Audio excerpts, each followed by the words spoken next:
হে everyone, আমি Bidisha Roy. Welcome back to my new blog. তো আজ হচ্ছে আমাদের পুরীতে ডে 3, বা সেভাবে দেখতে গেলে ডে 2, কারণ আমরা পরশু দিনকে রাতে এসেছি। তো সেদিনটা তো একদিন ধরা যায় না, কারণ ফির ঢুকতে ঢুকতে রাত 10টা বেজেই গেছিলো। তো এটা হচ্ছে সেই হিসেবে দেখতে গেলে ডে 2, আর দিন হিসাবে গুনতে গেলে ডে 3। তো এখন আমরা চলে এসেছি হোটেলের আমাদের যে রেস্টুরেন্ট আছে সেখানে, কারণ আমাদের ব্রেকফাস্ট তো ইনক্লুড ছিল। তো সে কারণে ব্রেকফাস্ট করে আমরা বিচে যাব। তো ব্রেকফাস্টে কি কি আছে কি কি না আছে আমি কিন্তু সবই দেখিয়েছি আমার হোটেলের যে ব্লগটা করেছিলাম, সেই হোটেলের ব্লগে সবই দেওয়া আছে যে কি কি রয়েছে ব্রেকফাস্টে। তোমরা অবশ্যই গিয়ে ওই ভিডিওটা চেক করে নিও, আর ভালো লাগলে অবশ্যই কমেন্টে জানিও। তো আমরা জাস্ট হালকা ফুলকা ডোসা খেয়ে আজকে বেরিয়ে গেছিলাম।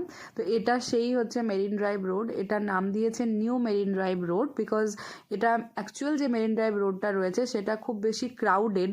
তো এখানে কিন্তু অত বেশি ক্রাউড নেই, খুব হালকা ফুলকার, মানে জায়গাগুলো বেশ এখনো অবধি শান্ত, অতটা ভরেনি এখনো অবধি, অতটা মানে এখানে পপুলেশন নেই বা অতটা দোকানপাটও নেই। তোমাকে যা করতে হবে মেরিন ড্রাইভ রোড বা স্বর্গদুয়ারের আশেপাশে গিয়েই খেতে হবে। তো এটা একটা ডিসঅ্যাডভান্টেজ রয়েছে, বাট জায়গাটা নিয়ে কোনো কিছু বলার নেই। যারা একটু শান্ত নিরিবিলি পরিবেশ পছন্দ করো তাদের জন্য এই জায়গাটা খুবই ভালো। জাস্ট খেতে যাওয়ার জন্য বা ভালো দোকান বাজারের জন্য একটু হেঁটে যেতে হবে, বা অটো টোটো তো অ্যাভেলেবেল রয়েছে, তো সেগুলো অ্যাভেল করা যেতেই পারে।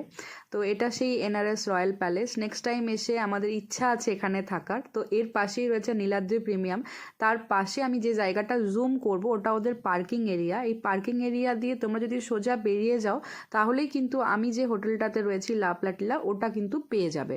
তো আমি লোকেশনটা আরও ভালো করে বুঝিয়ে দিলাম। তো আগের দিনে ভিডিওটাতে হোটেল সব দেখিয়ে দিয়েছি, তো তোমরা অবশ্যই দেখে নিও। তো সি বিচের ধারে বসে বসে এখন ম্যাগি খাচ্ছি। শুধু পাহাড়ে ম্যাগিটা এখন চল নেই, ম্যাগি এমন জিনিস সব জায়গায় বসে খাওয়া যায়। তো আজ হালকা ফুলকা ঢেউ নেবো, কারণ কি আমরা জাস্ট এখান থেকেই বেরিয়ে যাব দুপুরের লাঞ্চটা করতে। একেবারে ঢুকবো লাঞ্চ করে হোটেলে, কারণ ওই যে বললাম হোটেল থেকে খাবারের যে দোকানগুলো রয়েছে সেটা একটু দূরে, তো বারবার করে বেরোনো ঢোকা একটু প্রবলেম হয়ে যাচ্ছে। তো আমরা খেয়েছিলাম 16 আনা বাঙালি আনাতে। তো খাবার নিয়ে কোনো কথা হবে না, যারা বাঙালি ভালো খাবার খেতে চাইছো এখানে চলে যাও, মানে কোয়ালিটি ফুড।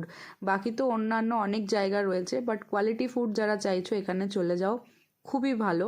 সন্ধেবেলা আমরা একটুখানি রেস্ট নিয়ে বেরিয়ে গেছিলাম শপিংয়ের জন্য। খুব একটা কিছু শপিং করিনি, জাস্ট ওই ঘোরাঘুরি আর কি।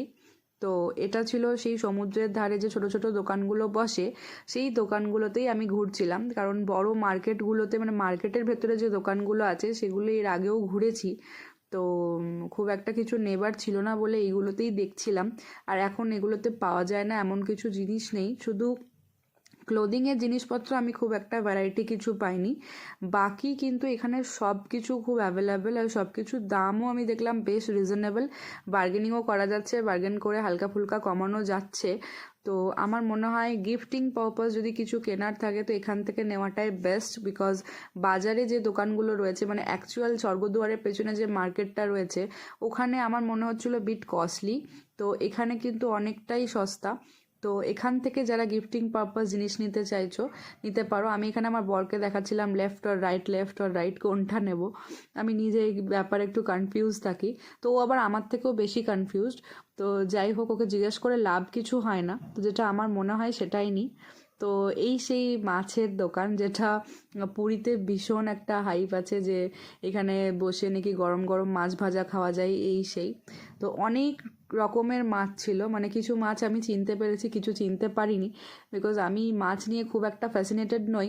বাট তাও আমার বর ভীষণভাবে মাছ খেতে ভালোবাসে। তো ওই আর কি, এটা কি ওটা কি, এটা কত দাম ওটা কত দাম, ও সবই জিজ্ঞাসা করছিল। বাট লাস্টলি আমার খুব একটা কিছু মানে ফ্রেশ মনে হয়নি মাছগুলো, তাই ও আর খেলো না।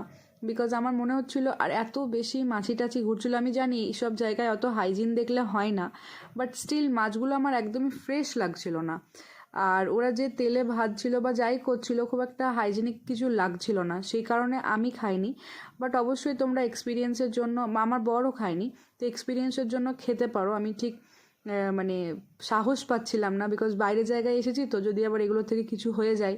তো সে কারণে আমরা হালকা ফুলকাই খাওয়ার চেষ্টা করছিলাম। তো এই সেই সন্ধেবেলার মার্কেট বিচের ওপরে একটা মানে অভূতপূর্ব জায়গা, মানে খুবই খুবই ভালো লাগছিল।